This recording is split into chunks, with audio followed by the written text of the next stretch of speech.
My name is Tori Hilton. I'm 23 years old.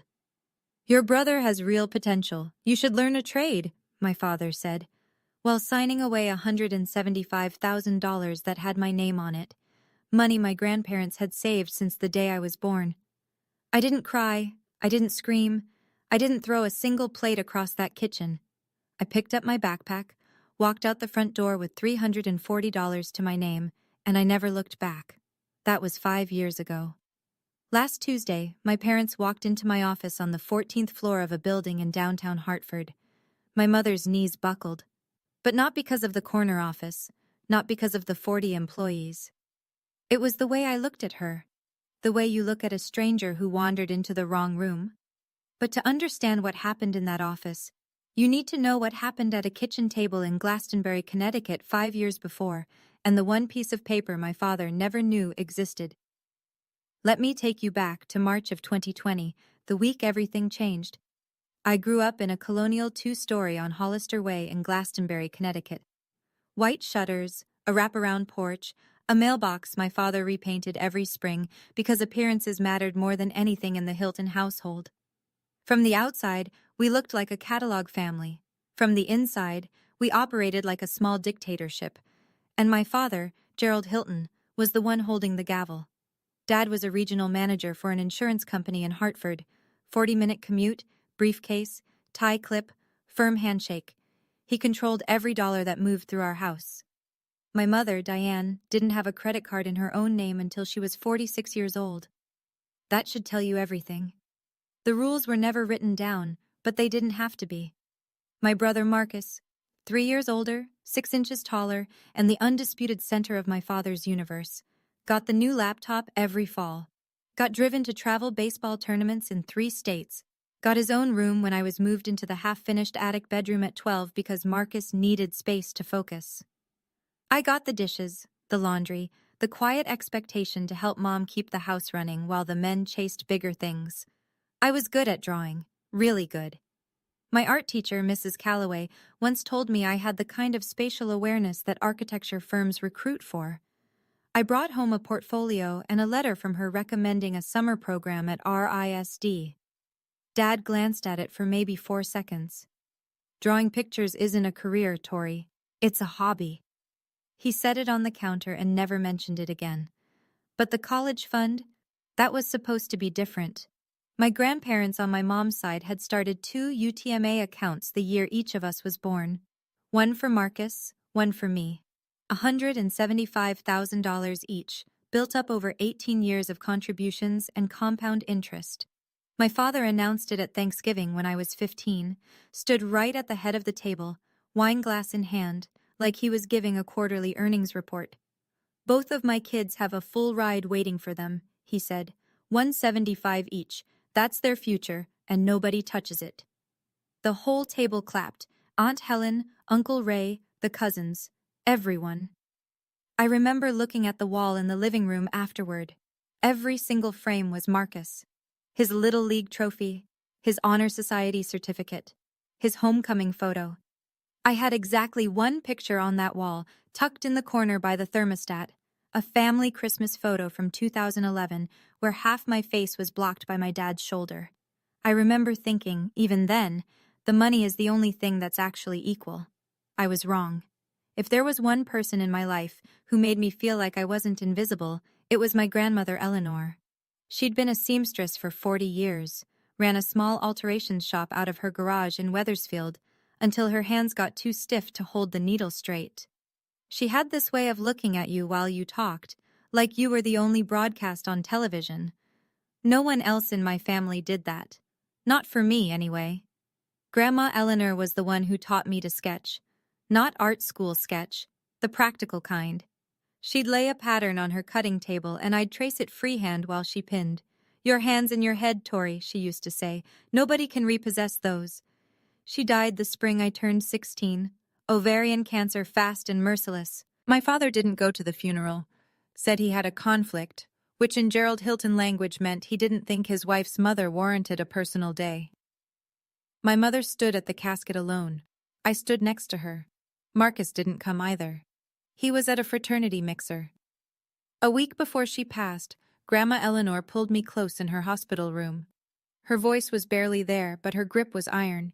She said, "I put something aside for you. Not much, but it's yours. No one else's.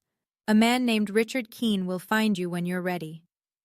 I thought she was talking about jewelry, or maybe a quilt she'd been working on. I was 16. I didn't know what a trust was. After the funeral, I found a small wooden box she'd left for me. Inside was her sewing kit, a measuring tape worn soft at the edges, and a folded piece of paper with a name and phone number. Richard Keene, Esquire. I tucked that paper into my wallet, behind my school ID, and I didn't think about it again, not for 2 years. Marcus came home from college the fall of my senior year, like a man who'd just discovered religion, except his gospel was money and his prophet was himself. He'd been at UConn for 3 years by then. His GPA was somewhere in the neighborhood of a 2.3, which I only knew because I'd overheard him arguing with the registrar's office over the phone one night. But to hear him tell it at the dinner table, he was networking, building a personal brand, and laying the groundwork for something big. My father ate it up like communion. One Saturday morning in early March, Marcus showed up at the house wearing a blazer I'd never seen before. Banana Republic, price tag still dangling from the inside seam, like he wanted someone to notice. He had a printout in a plastic binder, maybe 8 pages, double-spaced. He called it his business plan.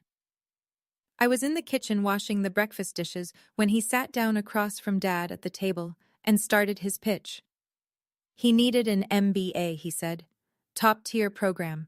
Then seed capital for a startup after that. Something in digital consulting, whatever that meant. He'd done the numbers, he said. Total investment needed, roughly $175,000. I turned off the faucet.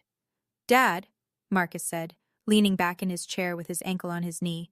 "Let's be real. You've got 2 education funds sitting there. I need one. And Tori, what's she going to do with it? She draws pictures." He said it the way you'd describe a child's hobby. Not cruel exactly, just dismissive. Like I wasn't even in the room. Like I wasn't 12 feet away with dishwater running down my forearms. And my father, the man who'd stood at Thanksgiving and told the whole family each kid had $175,000 waiting, looked at Marcus's plastic binder business plan, nodded slowly and said, "You might be onto something." He didn't look at me, not once. They waited a whole week to tell me, though I suspect that had more to do with paperwork than courtesy. It was a Sunday morning. The kitchen smelled like coffee and toast, and the light came through the window over the sink in that flat, honest way that makes everything look a little too real. My father was sitting at the head of the table. Marcus was next to him, legs crossed, sipping from one of those oversized ceramic mugs Dad had bought from Restoration Hardware. $28 for a coffee cup, but God forbid I ask for a $10 set of colored pencils. "Sit down, Tori," my father said. I sat. He didn't ease into it. Gerald Hilton never eased into anything. "I've made a decision about the education accounts. Your brother needs the capital for his MBA. It's a real opportunity, and I'm not going to let it slip. I'm consolidating both funds under his name." Both funds. All $175,000. "Your brother has real potential," he continued, straightening a napkin like he was closing a business deal. "You should learn a trade. There's good money in it. Nothing wrong with that." I looked at my mother. Diane Hilton was standing by the sink, both hands on the edge of the counter, her back half turned. She was staring at the floor. Not at me. Not at Dad. At the tile, like she was trying to memorize the grout pattern. "Mom?" Nothing. Not a word. Not a glance. Just the sound of the refrigerator humming and my brother slurping coffee like this was any other Sunday. "Your mother agrees," my father said. And something between my mother and me died right there on that kitchen tile. No funeral. No flowers. Just silence. And the smell of burnt toast. I looked at my father. I looked at Marcus. And I said one word. "Okay." Then I pushed back my chair, stood up, and walked upstairs. That one word cost me $175,000. But what I did over the next 48 hours would be worth a great deal more. I didn't leave that night. I know that's what people expect. The dramatic exit, the slammed door, the car peeling out of the driveway while the soundtrack swells. That's not what happened. What happened was math. I had 2 final exams left. 2 days. If I walked out before graduation, I'd lose the only credential I had, a high school diploma. And without that, I wouldn't even qualify for community college admissions. So I sat in my attic bedroom and did the most practical thing I'd ever done. I opened my laptop, searched for room rentals in New Haven, and made a list. Monday, a P English exam. Aced it. Tuesday, a P art history. The easiest 3 hours of my life. I walked across the gym stage Wednesday afternoon in a navy cap and gown, shook the principal's hand, and took my diploma. No one from my family was in the audience. Gerald and Diane were at Marcus's college across the state. Some end-of-year event, a reception for graduating seniors. Marcus didn't even graduate that semester, but my parents didn't know that yet.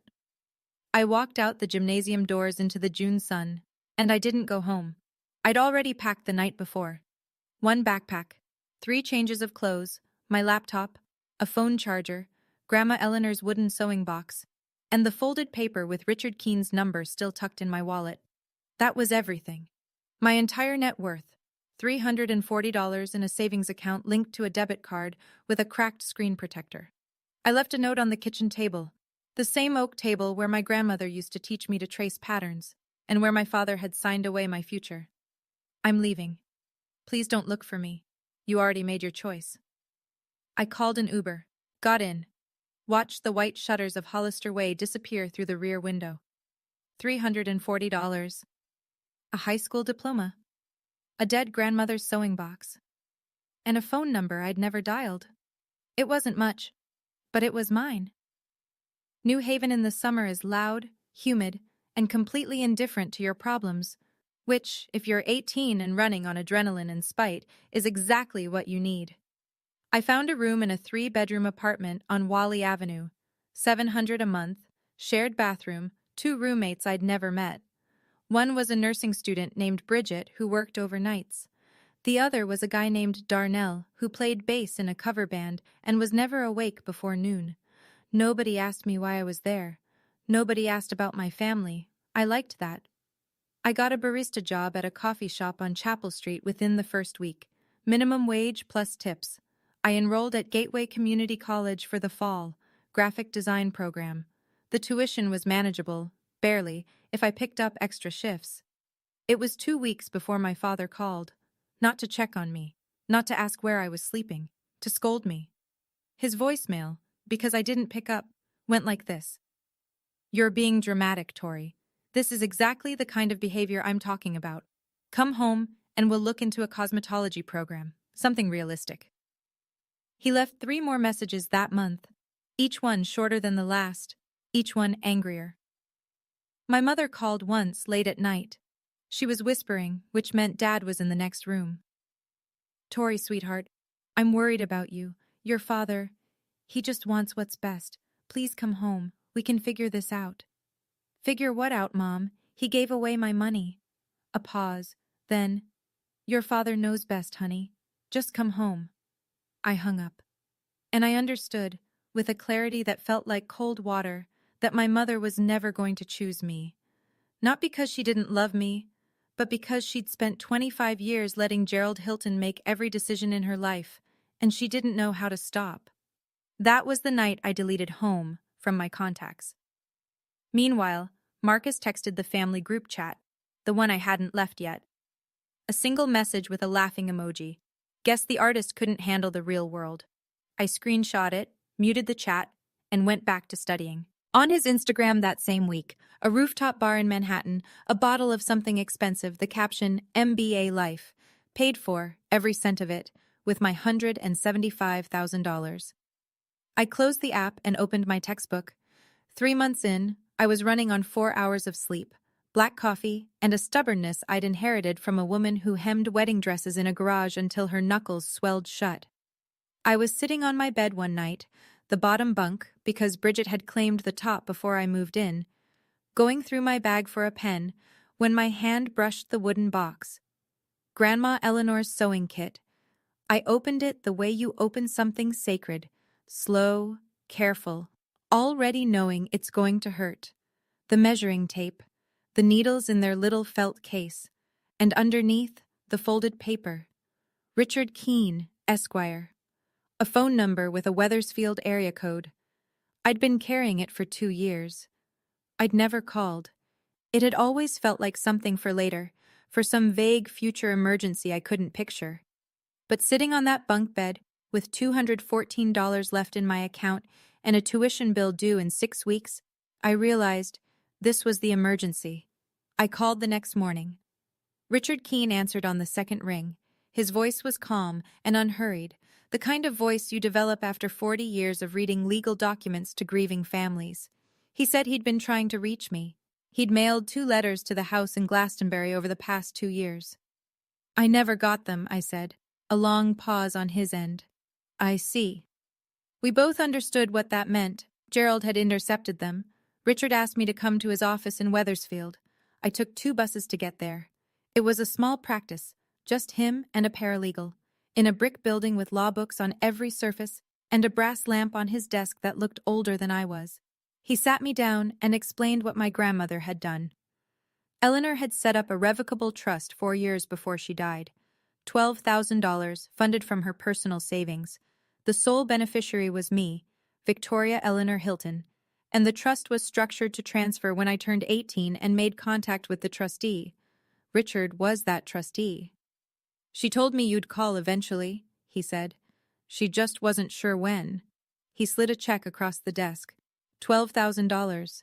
And beside it, a copy of the trust document with my grandmother's signature at the bottom, thin, shaky, but deliberate. Every letter intentional. I held that piece of paper, and for the first time since I'd left Glastonbury, I cried. Not because of the money, because someone had planned for me.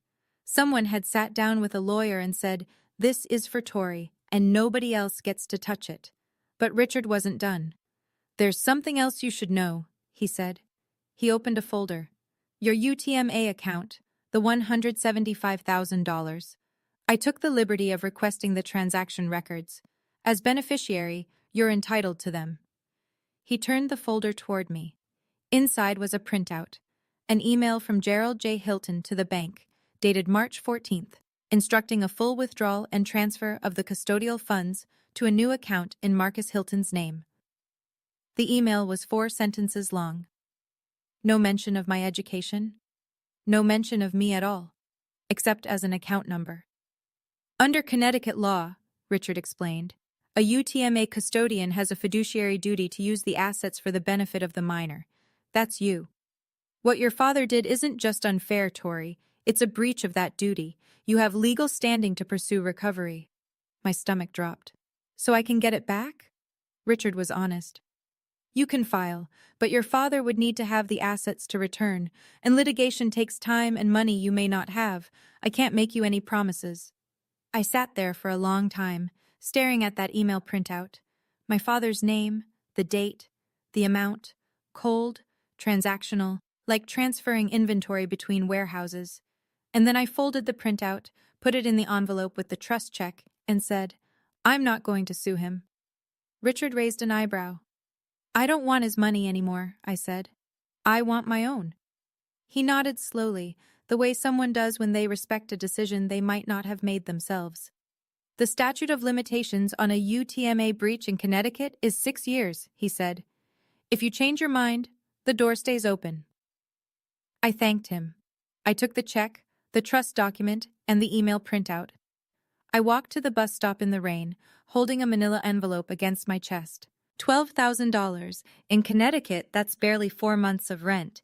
But it was the first money in my life that someone gave me because they believed in me, not because they were obligated to.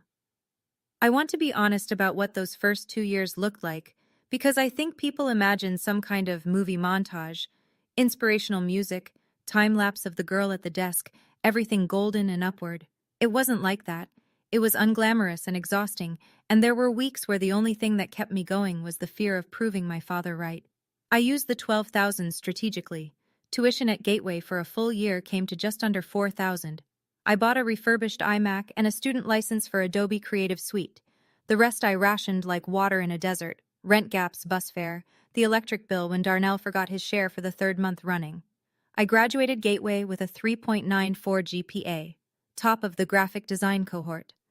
That earned me a transfer scholarship to the University of Hartford, not a full ride, but enough to cover 70% of tuition. I cobbled together the rest with a part-time campus job and freelance logo work I found on Upwork, $10 an hour, sometimes less.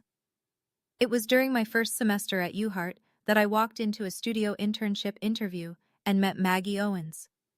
Maggie was the creative director of a small interior design firm in Hartford, 12 employees, mostly residential clients, nothing flashy. She was about 40, with reading glasses permanently perched on her head and a habit of saying exactly what she thought, which in a world full of Gerald Hiltons was the most refreshing thing I'd ever encountered. She flipped through my portfolio in silence for what felt like 10 minutes. Then she looked up and said, "Who trained you?" "My grandmother, and YouTube." She almost smiled. "Your spatial work is raw, but it's exceptional. I don't say that often." She offered me the internship, 20 hours a week, $12 an hour, starting Monday. I said yes before she finished the sentence. And somewhere on the other side of the state, my brother Marcus, funded by my $175,000, was living a very different version of potential. I wasn't checking his social media anymore, not deliberately. But Bridget followed some mutual acquaintance, and things filtered through. Marcus had dropped his MBA program after 1 year, just quit, took the remaining funds and pivoted to a startup, some vague digital consulting thing that, as far as I could tell, consisted mostly of a WeWork hot desk and a LinkedIn profile full of buzzwords. He leased a BMW 3 Series, rented a shared apartment in Murray Hill, posted photos from rooftop bars with captions like, "Building the Empire, one connection at a time." My father, meanwhile, told anyone who'd listen, "My son is an entrepreneur in New York." Not once, according to Aunt Helen, who was my only remaining thread to that family, did anyone ask about me. Maggie said something to me at the end of that first month at the studio. We were cleaning up after a client presentation, rolling blueprints, stacking fabric samples. And she stopped, looked at me the way my grandmother used to, and said, "I don't know what you're running from, Tori, but whatever it is, keep running. You're going somewhere." She didn't know the half of it, but she saw enough. I need to pause here for a second. If you're watching this and you've ever been the one your family counted out, the one they looked past, the one whose dreams got filed under unrealistic, I want you to know something. I see you. And if this story is hitting close to home, take a second to subscribe. Not for me, for the version of yourself that needs to hear what happened next. Because what happened in year 3 changed everything. Now let me continue. By the start of year 3, I had something I'd never had before, a life that was entirely mine. I was 21. I'd transferred to UHart full-time, carrying a double load of coursework and working 20 hours a week at Maggie's studio. My apartment was a 400-square-foot studio in the Frog Hollow neighborhood. Nothing glamorous, but it had a window that faced east, and I'd pushed my drafting table against it so the morning light hit my work just right. The walls were covered in mood boards, fabric swatches, color studies. It looked like someone lived there who was building something, because someone was. That's when my father decided he needed me back. Not because he missed me, not because he'd reconsidered, because the Petersons, Jim and Carol, our next-door neighbors for 15 years, had started asking questions. "Where's Tori these days, Gerald? Haven't seen her at church in ages. Is she doing okay?" My father couldn't tolerate questions he didn't have polished answers to. A daughter who'd vanished was a crack in the facade, and Gerald Hilton did not do cracks. The call came through my mother, of course. Diane's voice was thin, rehearsed. "Your father would like you to come home for Thanksgiving. The Petersons are joining us this year, and some of your father's colleagues. It would mean a lot." Translation: Your absence is becoming inconvenient. "I appreciate the invitation, Mom, but I have plans." A shuffle on the line, then my father's voice, sharp and sudden. He'd been listening the entire time, probably standing right beside her with his arms crossed.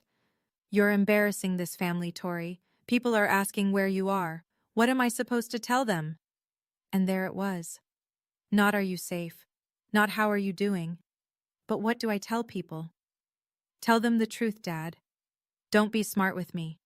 I'm not coming home to be a prop in a family photo. You made a decision 2 years ago. I made mine. He hung up. The line went dead, and I stood there in my little studio apartment, my hand still against my ear, my heart hammering against my ribs. Not because I was scared, because for the first time I'd said no to Gerald Hilton, and the sky hadn't fallen. But my father wasn't done. Within a week, the damage control began. Gerald sent an email, a group message to every aunt, uncle, and cousin on the Hilton side, and the half of my mother's family that still deferred to him. The subject line was simply, "Family Update." I know the exact wording because my Aunt Helen forwarded it to me without comment, which was her quiet way of saying, "You should see this." It read, "Dear family, Diane and I want to address Tori's situation. As some of you may have noticed, Tori has chosen to distance herself from the family. We've made every effort to support her and keep the door open, but she has refused. She is going through a difficult period and has, frankly, some personal issues we'd rather not discuss in detail. We ask for your understanding and your prayers during this time." Personal issues. That's what he called it. Not I took her college fund. Not I told her to learn a trade while I bankrolled her brother's lifestyle. Personal issues. The kind of vague, loaded language that lets people fill in whatever blank makes the storyteller look best. Drugs, mental illness, a boyfriend, a breakdown. Take your pick. The calls started within days. Cousin Rebecca texted, "Praying for you, girl." Uncle Ray left a voicemail about getting right with God. And Aunt Helen, the only one with the sense to dig, called me directly. "Honey, are you okay? Your dad says you're struggling." "Aunt Helen, I love you. But please ask Dad what happened to my college fund, and then decide who's struggling." She went quiet. I could hear her breathing, the way people breathe when they're recalculating everything they thought they knew. She asked Gerald. I know she did because she told me later. His response was, "That's between me and my children," which is what people say when the answer makes them look bad. After that, Aunt Helen stopped asking. Not because she didn't care, but because Gerald Hilton had spent decades building a family structure where questioning him was the same as betraying him. And most people choose comfort over confrontation. I couldn't fight on every front. I was 21, working and studying and barely keeping my head above water. I didn't have the energy to mount a public relations campaign against my own father. So I did what I'd been doing since I was 12. I put my head down and kept working. But I saved that email. I saved Helen's forward, with the timestamp and the full recipient list. I didn't know when I'd need it. I just knew that a man who rewrites history once will do it again, and next time, I wanted receipts. Marcus called on a Thursday night, 8 months after the Thanksgiving blow-up. It was the first time I'd heard his voice in 2.5 years. "Hey, sis?" Warm, casual, like he was calling to catch up over coffee, like nothing had happened. "Marcus, look, Dad told me about the whole Thanksgiving thing.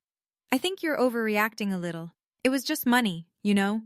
We're family. Families figure this stuff out." Just money. $175,000. My education, my future, my grandmother's legacy. Just money. It was $175,000, Marcus. My $175,000. Okay, sure, technically, but Dad did what he thought was best, and honestly? He paused and I could hear him shifting, probably leaning back on whatever couch he was sitting on. "I needed it more. You always land on your feet, Tori. You're scrappy like that." Scrappy.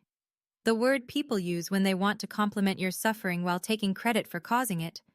I didn't respond. I let the silence sit there, heavy and unforgiving.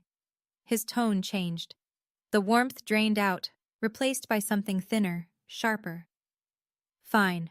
Be like that. But I'm going to be straight with you.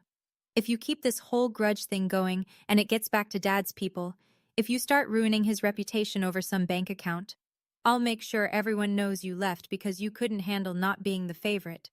I'll make sure that story sticks." There it was. The real Marcus. Not the charming big brother, not the family peacemaker. The same kid who'd sat at that kitchen table and said she draws pictures while I stood 12 feet away with dishwater on my arms. "Marcus?" I said, and my voice was so steady it surprised even me. I'm going to say this once. Don't call me again unless it's to apologize, with a check. And even then, call a lawyer first. I hung up. My hand was shaking, my face was not. That was the last time Marcus and I spoke. For exactly 2 years and 4 months. Until he showed up, with my parents, at my office.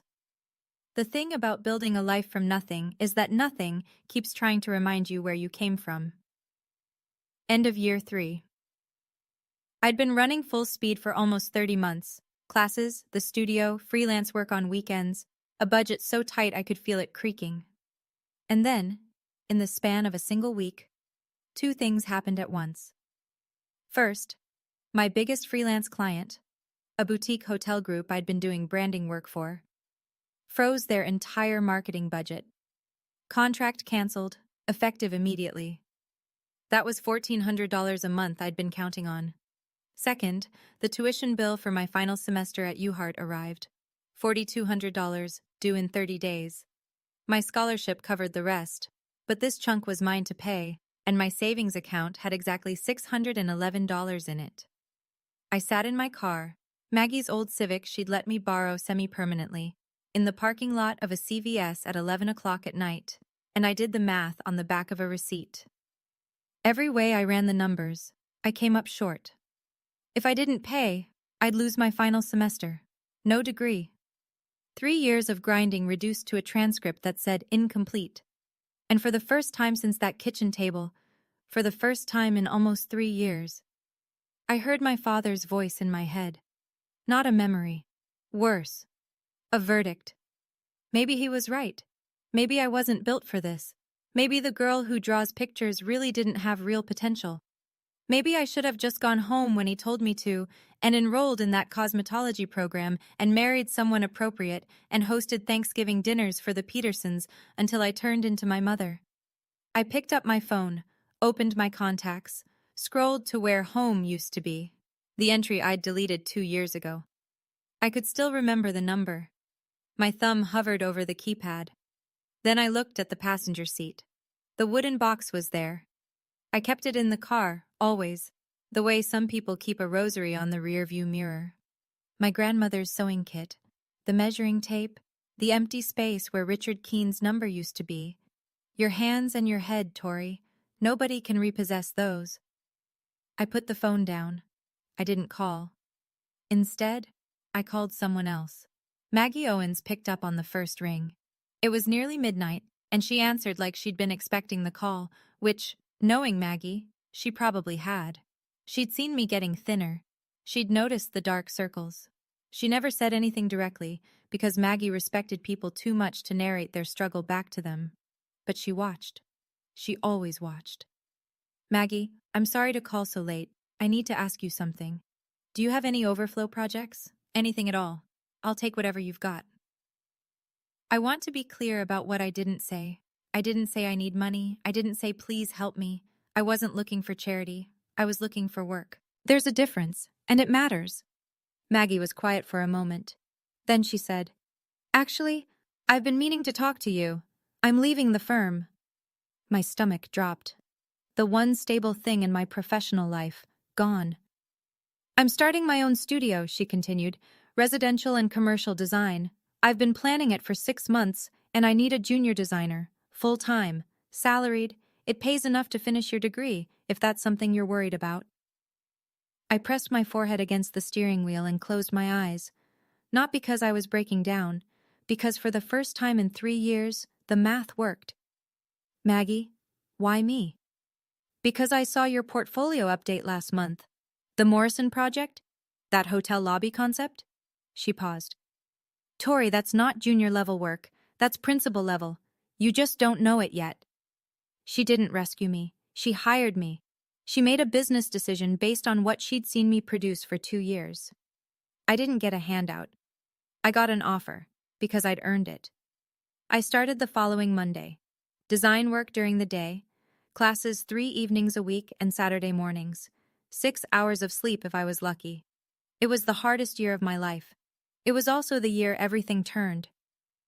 Aunt Helen called me on a Sunday in late October, year 4. She had a way of delivering bad news like a weather report. factual, measured, with just enough warmth to let you know she cared. "Marcus moved back home," she said. I was at my drafting table, sketching elevations for a restaurant project. I set my pencil down. "His startup didn't make it," Helen continued. "Whatever it was, I never did understand what he actually did. It's done. The BMW got repossessed last month. He's back in his old bedroom in Glastonbury." I didn't feel triumph. I want to be honest about that. What I felt was a strange, hollow ache. The kind you get when something you predicted finally happens and you realize you'd been hoping you were wrong. "And Dad?" Helen sighed. "Your father refinanced the house, pulled from his retirement savings, put another 30, maybe 40,000 into Marcus to get him back on his feet. Your mother started working, cashier at the Stop and Shop on Hebron Avenue, first job she's had since before you were born." My mother, Diane Hilton, scanning groceries at 51 years old because her husband had poured every dollar the family had into a son who couldn't hold a job, couldn't finish a degree, and couldn't tell the truth about either. "Does Dad talk about me?" I asked. I don't know why I asked. I think some part of you never stops being the kid at the kitchen table, looking at their father and hoping. "No, honey," Helen said gently. "He tells people Marcus is regrouping, that the market will turn. He doesn't mention you at all." I picked up my pencil and went back to work. While my father was watching his investment get towed out of the driveway, I was signing my first lease. Not for an apartment, for an office. I graduated from the University of Hartford on a Saturday afternoon in May, magna cum laude, Bachelor of Fine Arts in Design. The auditorium was full of families, mothers with flower bouquets, fathers holding up phones to record the walk, little siblings squirming in folding chairs. Mine was empty. My row in the guest section had 2 seats reserved under Hilton, both unclaimed. Maggie sat in the 3rd row. She wore a navy blazer and her reading glasses on her head, and when they called my name, Victoria Eleanor Hilton, magna cum laude, she stood up and clapped like she was trying to fill the silence that my family had left behind. It was enough. 6 months later, Maggie and I made it official. We'd been building toward it all year. Her client list was growing faster than she could manage alone, and the work I was producing had started attracting its own referrals. She sat me down in the studio one evening after the last employee left and said, "I want your name on the door." Owens and Hilton Design Studio. She'd already had the partnership agreement drafted. 51% Maggie, 49% me. Fair, given that she brought the capital and the industry reputation. I brought my portfolio, my client relationships, and $8,000 I'd saved over the past 18 months. We signed in front of a notary on a Tuesday. Within 6 months, we'd outgrown the original studio, hired 3 employees, then 7, then 12. Maggie handled the high-end residential clients. I built out a consulting arm, corporate spaces, restaurant concepts, boutique hotels, under the name Hilton Creative Consulting, nested under our shared umbrella. The day I saw my last name on a glass door that I owned, not inherited, not borrowed, not given, I stood there for 5 full minutes, not to admire it, to believe it. Year 5. I was 23, and my life looked nothing like anything anyone in that house on Hollister Way had predicted for me. Owens and Hilton had moved into the Goodwin Building, a pre-war office tower in downtown Hartford, renovated top to bottom, the kind of address that makes people take you seriously before you've opened your mouth. We took the entire 14th floor, 40 employees, glass-walled offices, a design lab, a client presentation suite with a walnut table that seated 12. Our revenue had tripled in 18 months. We'd landed contracts with boutique hotel chains across New England, 2 restaurant groups, and a corporate campus redesigned for an insurance firm in Stamford.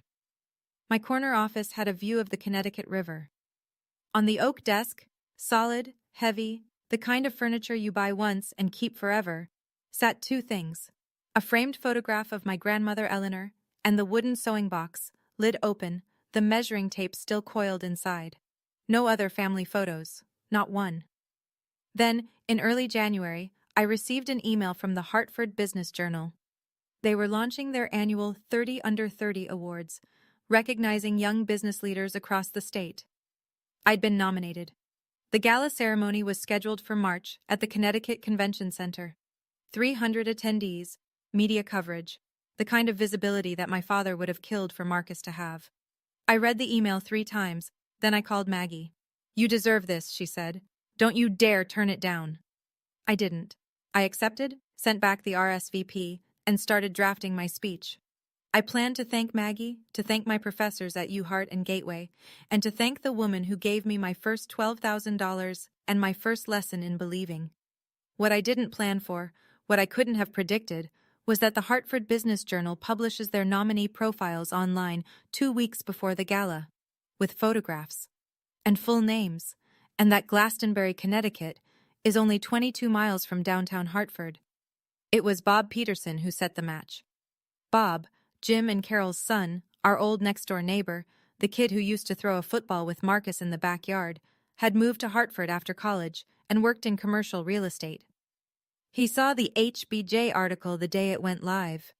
He saw the name. He saw the photo. The professional headshot I'd had taken for the company website, blazer, clean background, the kind of image my father would have framed in the living room if it had belonged to Marcus. Bob didn't think twice. He forwarded the link to his mother, Carol, with a note. "Isn't this the Hilton's daughter? Small world." Carol Peterson texted Gerald that same evening. "Congratulations, Gerald. Saw Tori in the Hartford Business Journal. What a wonderful achievement. You must be so proud." I know what happened next because Aunt Helen told me, months later, piecing it together from what Diane had let slip. Gerald opened the link on the old iPad he kept on the kitchen counter. He read the article in silence. The profile detailed everything. Co-founder of Owens & Hilton, 40 employees, major clients, revenue growth, the 30 under 30 nomination. There was a quote from Maggie calling me one of the most gifted spatial designers I've encountered in 20 years. Gerald didn't say congratulations. He didn't say he was proud. He said, to Diane, who was standing at the stove, "She got lucky. Design is a bubble. It won't last."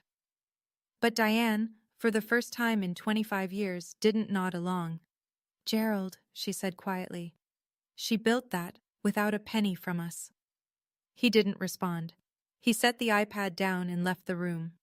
Marcus was upstairs, in his old bedroom, at 26, surrounded by rejection emails and $60,000 in credit card debt. He saw the article that night on his phone. He read it twice. Then he walked downstairs and said the only honest thing I believe he said that year. "We should visit her. Maybe she can help." Gerald's first instinct was to refuse. He wasn't going to go begging at his daughter's office. The idea offended him on a structural level. In Gerald's world, children came to fathers, not the other way around. But Marcus knew which lever to pull. "Dad, think about it. If people find out your daughter is this successful and you're not even in contact, that looks worse. Way worse than anything Tori could say." He was right, and they both knew it. This wasn't about reconnection. It was about optics. Gerald needed to be seen as the patriarch of a family that included a successful daughter, not the man whose daughter had succeeded in spite of him. They agreed to drive to Hartford. No phone call first, no appointment, just a surprise visit, so Gerald could control the narrative. Walk in, shake hands, maybe get a photo for the living room wall, proof that the Hiltons were a united front. They left Glastonbury on a Tuesday morning in early March.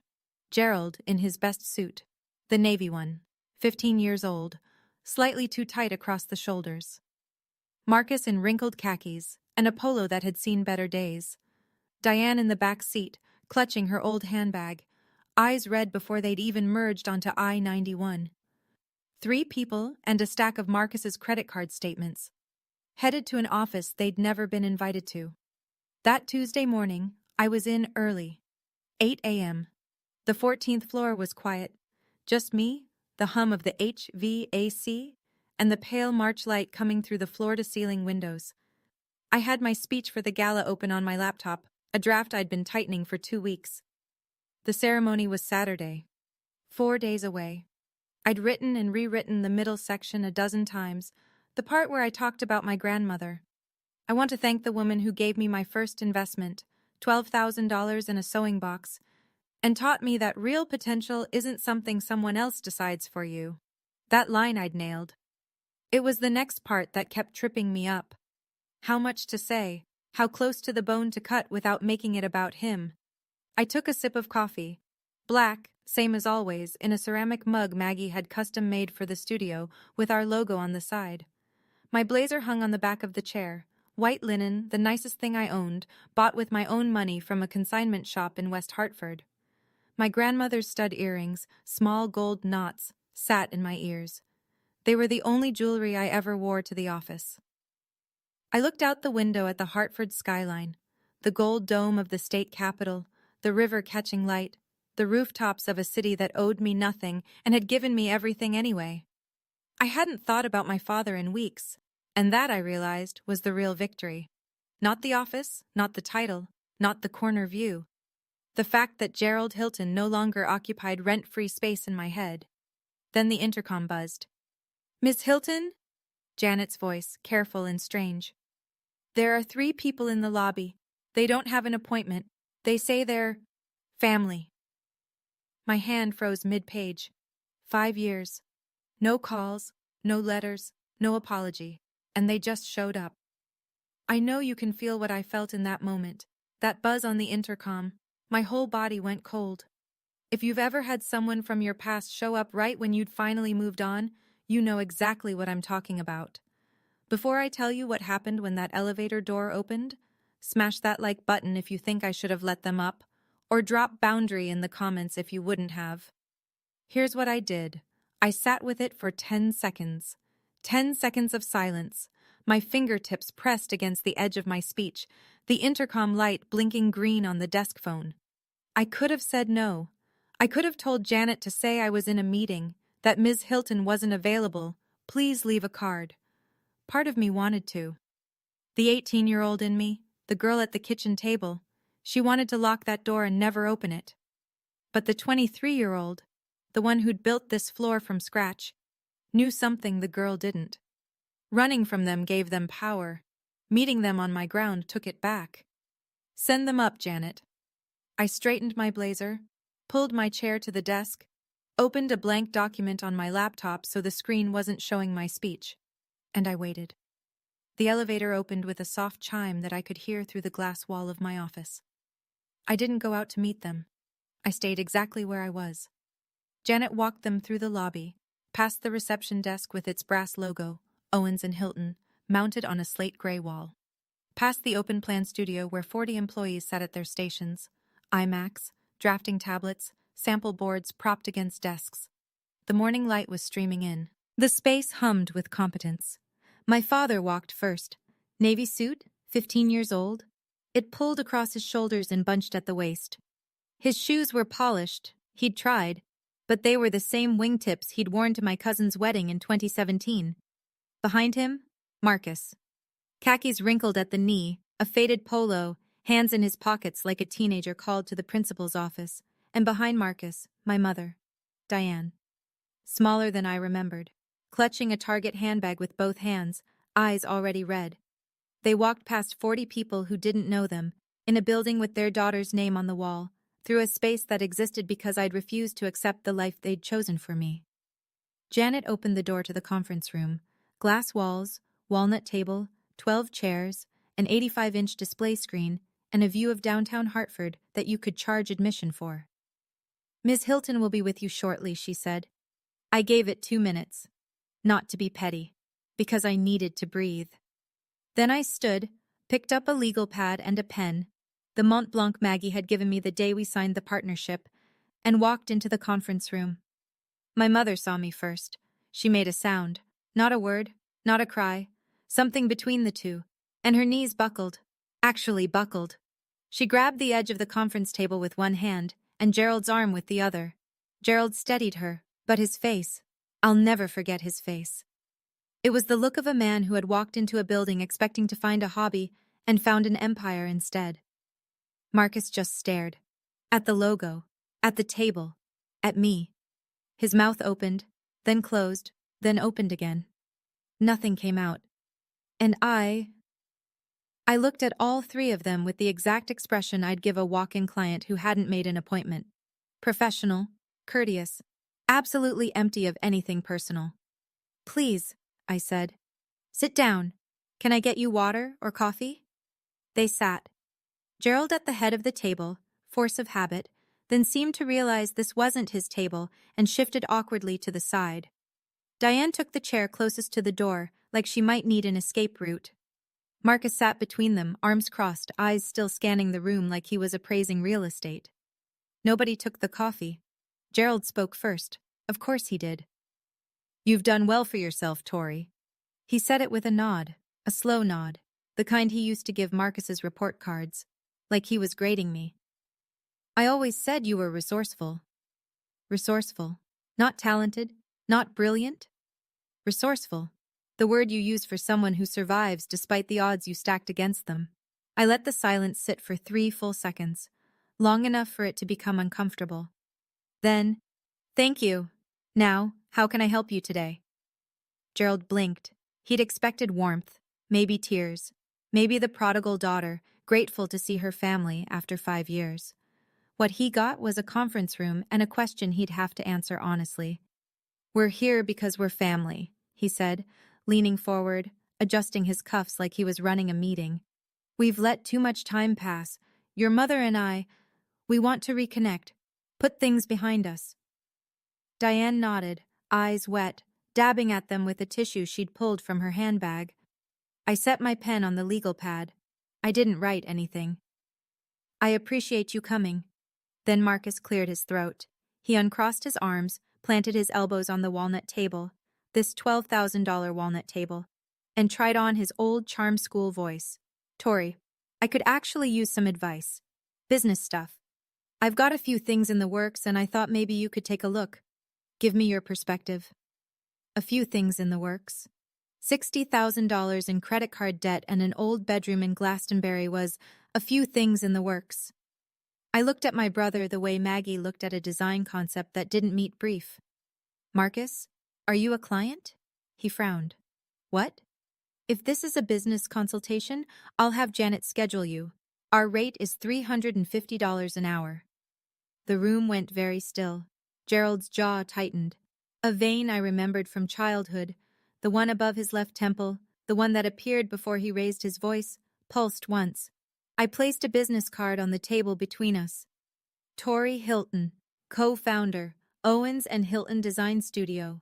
Phone number, email, no family crest, no shared history, just the facts. Gerald looked at the card. He didn't pick it up. I'm happy to help, I said, but I need to understand the capacity. Are you here as family or as a business inquiry? Because as family, we haven't spoken in 5 years. I paused. And that wasn't my choice. The mask came off. Gerald pushed back from the table, both hands flat on the walnut surface, and every year of carefully maintained composure cracked right down the center. Enough with the corporate act, Tori. We're your parents. We drove 2 hours to see you. You drove 2 hours, I said. That's more effort than you made in 5 years. His face flushed. The vein was back, throbbing now. I made a decision for this family. I did what I thought was right. I looked at 2 kids, and I put the money where it had the best chance of paying off. And look at you. You got over it. You're fine. Got over it. Like it was a cold, like $175,000 was a minor inconvenience I should have walked off like a stubbed toe. You took $175,000 with my name on it, I said. My voice didn't waver. I'd practiced this sentence in my head for 5 years. Not for this moment, but for myself. For the version of me who needed to hear it spoken out loud. You transferred it to Marcus without my consent. That wasn't a family decision, Dad. That was a legal violation of your fiduciary duty as a UTMA custodian. I chose not to sue you. That doesn't mean I forgot. Gerald's face drained. Not red anymore. White. The color of a man who has just learned that the person he dismissed understands exactly what he did, with the legal vocabulary to prove it. How? He started. I had a lawyer explain it to me. The same lawyer Grandma Eleanor appointed to manage the trust she set up in my name, the one whose letters you intercepted. Dead silence. Diane's head snapped toward Gerald. What letters? She whispered. Gerald didn't answer. Marcus, who had been shrinking into his chair by the inch, leaned forward with his elbows on his knees. The charm was gone. In its place was something I recognized. Desperation. Tori, look, I'm in a tough spot, okay? I owe about 60 grand. Credit cards, mostly. If you could just lend me something, a bridge, just enough to… No. The word landed like a stone in water. No echo, no negotiation. Come on. His voice cracked. We're blood. Blood didn't stop you from taking my future, Marcus, and it won't make me fund yours. He looked at our father, the way he always did, for backup, for reinforcement, for the man who'd spent his whole life propping up the golden child. But Gerald was staring at the table, jaw clenched, still processing the phrase fiduciary duty and the ghost of letters he'd thrown in the trash. Then my mother broke. Not the way she used to break, the quiet kind, the kind where she cried at the sink and pretended the water was making her eyes red. This was different. This was a woman who was finally looking at the full cost of her silence. Tori. Her voice splintered. Please. I know I should have said something. I was standing right there. I saw what he did and I was scared. Your father, I didn't know how to… Mom. I said it gently. Not warm, not cold. The way you speak to someone who's telling you something you already know. I know you were scared, but you were the adult. I was 18. I needed one person in that house to stand up for me. Just one. And you chose silence. Diane pressed both hands over her mouth and sobbed, the kind of crying that comes from a place so deep it doesn't make sound at first. Gerald said nothing. Marcus said nothing. And in the quiet, I reached into the folder I'd brought with me, the one I kept in my desk, the one I hadn't opened in 3 years but never threw away. And I placed a single sheet of paper on the table in front of my father. The email. His email. Dated March 14th, 5 years ago. From Gerald J. Hilton to First Niagara Bank, requesting a full withdrawal and transfer of UTMA custodial funds, $175,000, from the account of Victoria E. Hilton to a new account in the name of Marcus G. Hilton. 4 sentences. No mention of my education. No mention of my future. Just an account number and an instruction. This is what you gave me, Dad, I said. A withdrawal form. Everything else, I gave myself. Gerald looked at the paper. His hand moved toward it, then stopped. He didn't pick it up. He didn't need to. He knew what it was. Through the glass walls of the conference room, I could see 3 of my designers glancing in, discreetly, the way you do when you hear something happening but don't want to be caught looking. Janet was at her desk, pretending to type, her eyes flicking toward the door every few seconds. 40 people on this floor, and not one of them knew the people sitting across from me. That was the point. My family had no power here, not in this building, not on this floor, not at this table. Gerald Hilton was not a man who yelled in public. He saved that for kitchens and closed doors. So he sat there, in a suit that didn't fit, in a building that wasn't his, staring at a piece of paper that proved what he'd done. And he said nothing, because for the first time in his life, there was nothing he could say. I stood up. Not fast, not dramatic. The way you stand when a meeting has reached its natural conclusion and everyone in the room knows it. I'm going to be honest with all 3 of you, I said. I don't hate you. Hating you would mean you still have power over how I feel. You don't. Gerald's eyes were on the table. Marcus was picking at the seam of his polo. Diane had stopped crying, but her breathing was ragged, and she held the tissue against her chest like a compress. I won't be lending Marcus money. I won't be pretending we're a happy family for the Petersons. And I won't be accepting a version of this story where Dad invested wisely, and I turned out fine. I let that settle. If there is ever going to be a relationship between us, it starts with 3 things. A genuine apology. Not the kind that starts with, I'm sorry you feel that way. Accountability for what was taken from me. Not redirected, not minimized, not explained away. And respect for the person I became without you. I picked up my legal pad and my pen. Until then, Janet will show you out. Gerald stood. His jaw worked, the way it does when a man has 100 things to say and knows that not one of them will help. He looked around, through the glass, past the rows of designers and project managers, at the logo on the far wall, at the skyline beyond the windows. He was measuring something. The distance between what he'd imagined for his family and what had actually happened. He didn't apologize. He buttoned his suit jacket, the middle button, wrong one, the way someone does when they're not thinking, and walked toward the door. Marcus followed, head down, hands back in his pockets. He didn't look at me. Diane was the last to stand. She moved slowly, holding the chair for balance.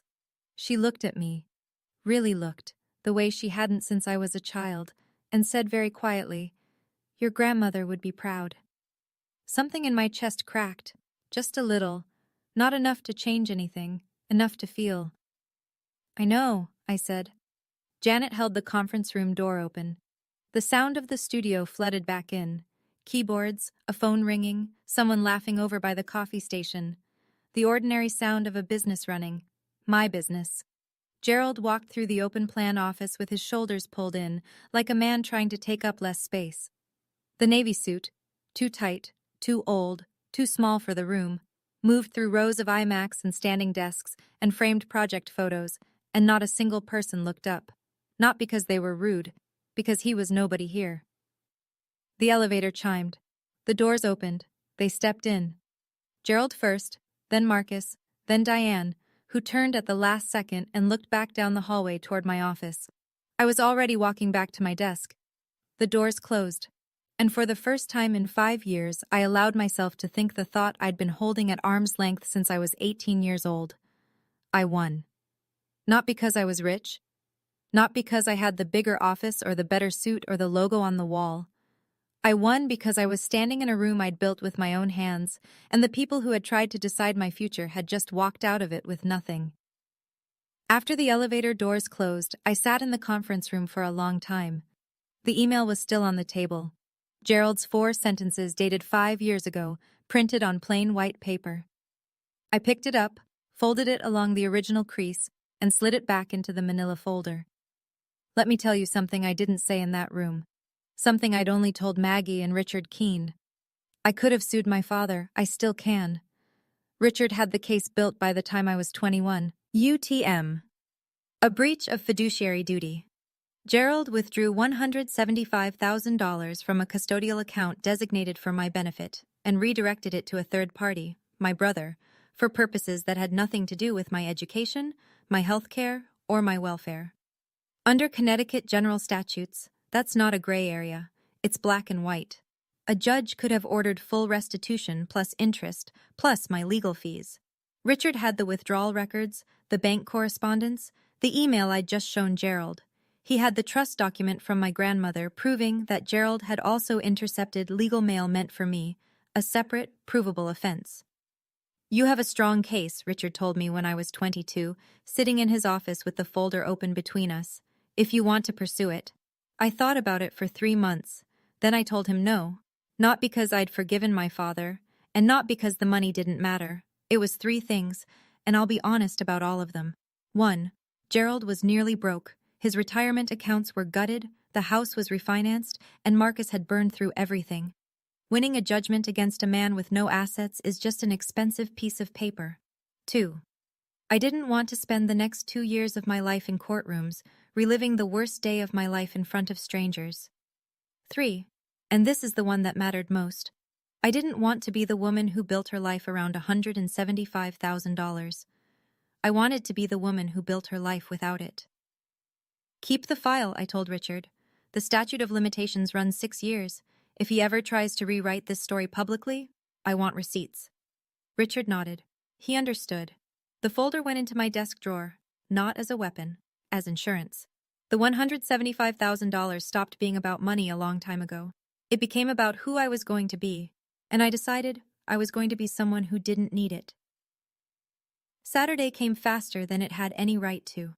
The Connecticut Convention Center was lit up like a cathedral, floor-to-ceiling windows, chandeliers the size of dining tables, 300 people in business formal filling a ballroom that smelled like lilies and ambition. The Hartford Business Journal had gone all out. Ice sculptures, a string quartet during cocktails, a media wall with the 30 under 30 logo where nominees posed for photographers. I'd bought a new blazer for the occasion, midnight blue, tailored, the nicest thing I'd ever owned. My grandmother's gold stud earrings, A pair of heels I'd practiced walking in for a week because I wasn't about to stumble on the one night that mattered. In the inside pocket of my blazer, a piece of paper, yellowed, soft at the folds, with a name and phone number written in a dead woman's handwriting. Richard Keene, Esquire. I'd carried it the way other people carry a lucky coin. Not because I believed in luck, because I believed in the woman who'd written it. Maggie was at the front table beaming. She'd brought 3 of our senior designers as guests. Janet had come too, in a dress I'd never seen her wear, proud as a mother hen. They called my name at 8:47 p.m., Tori Hilton, co-founder, Owens and Hilton Design Studio. Hartford Business Journal, 30 under 30. The walk to the stage felt longer than it was. The spotlight hit, and the room blurred into shapes and warmth and the sound of applause. I adjusted the microphone and looked out at 300 faces. Then I spoke. 5 years ago, I had $340 and a high school diploma. Someone I trusted told me I should learn a trade because I didn't have real potential. A murmur rippled through the room. He was wrong about the potential, but he was right about the trade. I learned the trade of building something from nothing, from blueprints and deadlines and clients who needed someone to see what they couldn't see yet.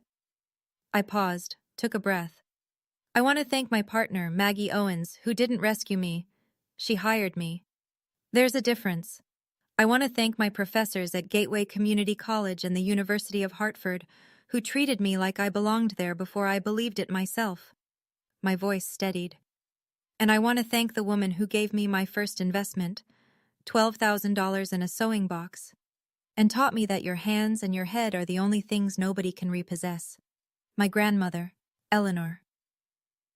Maggie was on her feet, then the table next to her, then the row behind them. A standing ovation that started at the front and moved through the room like a wave. I didn't cry on stage. I saved that for later. At a table near the back, someone was recording on their phone. It was Aunt Helen. She'd come. I'd sent her an invitation 3 weeks earlier, the only family member I'd reached out to. She was crying openly, not bothering to wipe her face, holding the phone steady with both hands. She sent the video to Diane that night. I didn't name my father. I didn't name Marcus. I didn't have to. Anyone who knew the story understood every word. And the people who didn't? They just heard a young woman who'd earned her place. That was enough. The letter arrived the following Thursday. No return address. Just my office address, handwritten on a plain white envelope, the way you write when you're not sure the person on the other end wants to hear from you.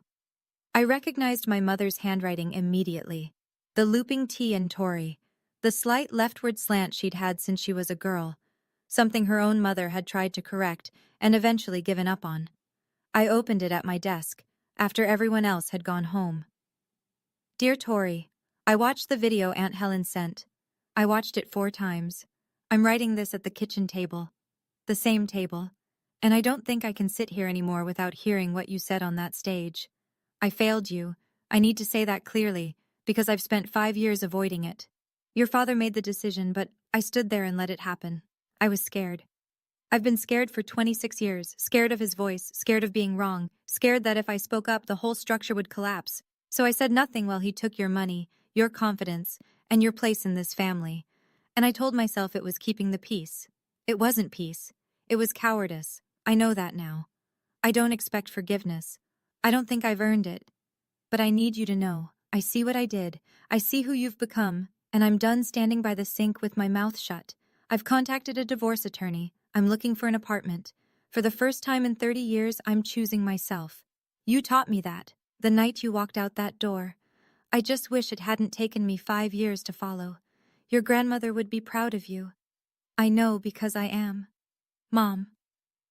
I set the letter down on the oak desk, next to the framed photo of Grandma Eleanor, and I cried. Not the kind of crying I'd done at Richard Keene's office. That had been grief for lost time, for money, for a father who'd never see me clearly. This was different. This was mourning the mother-daughter relationship we should have had. The version where she stood up at that table and said, "No, Gerald, this is wrong." The version where I didn't have to leave to learn my own worth. Gerald sent nothing. No letter, no call, no text, nothing. His ego was the last wall standing, and he would die behind it before he'd let it come down. Marcus sent a single text the night after the gala. 5 words. Congrats on the award, Tori. No apology, no accountability, no acknowledgement of the $175,000, the threats, the years of silence. Just 5 words that cost him nothing and meant about the same. I read my mother's letter 3 more times. Then I placed it on my desk, next to the sewing box and the photo, the small sacred collection of things that came from people who had, in their own way, believed in me. I didn't write back that night. I wasn't ready. But I didn't throw the letter away. That was new. Let me tell you where everyone ended up, because I think you deserve the full picture. Gerald Hilton took early retirement 6 months after our conference room meeting, though retirement is generous. His company downsized his department, and at 55, with a gutted 401k and a refinanced house, he didn't have the leverage to negotiate. He lives alone in the Glastonbury house now. The paint is peeling on the shutters he used to repaint every spring. The Petersons still live next door. Carol told Aunt Helen that Gerald doesn't come outside much anymore. When people ask him about me, and they do more often now, he changes the subject. He has never apologized. Marcus works at a car dealership in Middletown. Sales associate. He's 26 and lives in the house with Gerald. Or he did, until Gerald stopped speaking to him after the truth about the MBA came out. He never finished the degree. He never built the startup. He spent $175,000 of my future on a leased BMW, a Murray Hill apartment, and bottle service at clubs in Manhattan. The credit card debt is still at $60,000. He's on a payment plan. He has not apologized either, though Aunt Helen says he's quieter than he used to be, less sure of himself. Whether that's growth or just defeat, I can't say. My mother moved out in June. She rented a 1-bedroom apartment in Rocky Hill. Small, clean, hers. She got a full-time job at an accounting office and enrolled in a bookkeeping certificate program at Middlesex Community College. There's an irony there that I don't need to explain. Diane Hilton, at 53, is learning a trade. And for the first time in her life, she has a bank account with only her name on it. I think about that more than I expected to. As for me, I'm still at the 14th floor. The company is growing. We signed 2 new clients last month, a hotel group in Newport and a co-working campus in Stamford. Maggie and I are talking about opening a second office in New Haven, which would feel like a full-circle moment, given that's where I started with a bunk bed and a barista apron. The sewing box is still on my desk. The trust document is in my safe. The UTMA file is still in the drawer, untouched, and my mother's letter, folded once, tucked into its plain white envelope, sits on the corner of my desk where I can see it every morning. I haven't written back yet. But the letter is still there, and so am I. People ask me if I'm angry. I was. For about 2 years, anger was the engine that ran everything. It got me out of bed at 5 a.m. for the early shift at the coffee shop. It kept me at my desk until midnight, redoing a design that was already good enough, but needed to be undeniable. Anger is an excellent fuel, efficient, hot, available in unlimited supply when your family gives you a reason. But anger has a shelf life. If you let it run too long, it stops pushing you forward and starts eating you from the inside. Somewhere in year 3, maybe that night in the parking lot, maybe the morning Maggie offered me the job, the anger didn't disappear, but it changed shape. It turned into something quieter, steadier, less like a fire and more like a foundation. I don't tell this story for sympathy. I've built a good life, and I built it with my eyes open. I tell it because somewhere, right now, someone is sitting at a kitchen table being told they don't have potential. Someone's parent is signing away their future and calling it a smart investment. Someone's mother is staring at the floor, choosing silence over her own child. And the person at that table, the one being dismissed, is starting to believe it. Don't. My father took $175,000 from me. But the real theft wasn't the money. It was the years I spent wondering if he was right. That voice, maybe he was right, maybe I'm not enough, maybe the girl who draws pictures doesn't deserve a seat at the table. That was the thing I had to pay off. And the interest on self-doubt compounds faster than any bank account. I paid it off. Not with revenge, not with spite, with work, with proof, with the kind of silence that only comes from knowing your own worth. The best revenge isn't loud. It's the sound of a life well built, heard by the people who bet against you. I wrote the letter on a Tuesday night, not at the office, at home, my apartment in West Hartford. One bedroom, a small kitchen, a living room with a bookshelf I'd built myself from a kit and a fiddle-leaf fig that Maggie swore I'd kill within a month, but was somehow still alive 7 months later. Modest. Mine. Every square foot of it earned. I sat at the kitchen table, a different table, a table I'd chosen, with a sheet of white stationery and a pen, and I wrote to my mother. I didn't draft it, I didn't revise it, I just wrote. Mom, I got your letter. I've read it more times than I'll probably admit to you. I'm not ready to talk yet. I don't know when I will be. I won't lie to you about that, because I think we've both had enough of people saying what they don't mean in this family. But I want you to know this. The fact that you're starting over at 53, that you signed a lease, opened your own bank account, and enrolled in a program, that takes more courage than anything I've done. I built a company with $12,000 in spite. You're rebuilding a life after 30 years of silence. I don't know which one is harder. I think it might be yours. Grandma would be proud of you, too. Tori, I folded the letter, slid it into an envelope, wrote the Rocky Hill address on the front, and stuck a stamp on the corner. I set it on the table by the front door. The spot where I leave my keys, my badge, the things I need to grab on my way out in the morning. I didn't write to my father, maybe one day. But today isn't that day, and I've learned not to force doors open for people who slammed them in my face. I didn't write to Marcus either. There's a difference between a door that's closed and a door that was never real. Marcus and I never had a relationship. We had an arrangement, and he was always the one holding the better cards. If he ever comes to me with an apology that doesn't start with a $sign, I'll listen. But I won't hold my breath. Forgiveness isn't a switch, it's a door. I'm not opening it yet. But for the first time in 5 years, I'm not boarding it shut either. So that's my story. A father who chose his son. A mother who chose silence. A brother who chose himself. And a daughter who chose to leave, and then chose to build. I'm not going to stand here and tell you everything works out. It doesn't always. I got lucky in ways I can measure. A grandmother who planned ahead, a mentor who saw what my family refused to, a stubbornness I was probably born with. And I got unlucky in the way that counts most. I lost my family before I was old enough to understand what that would cost me.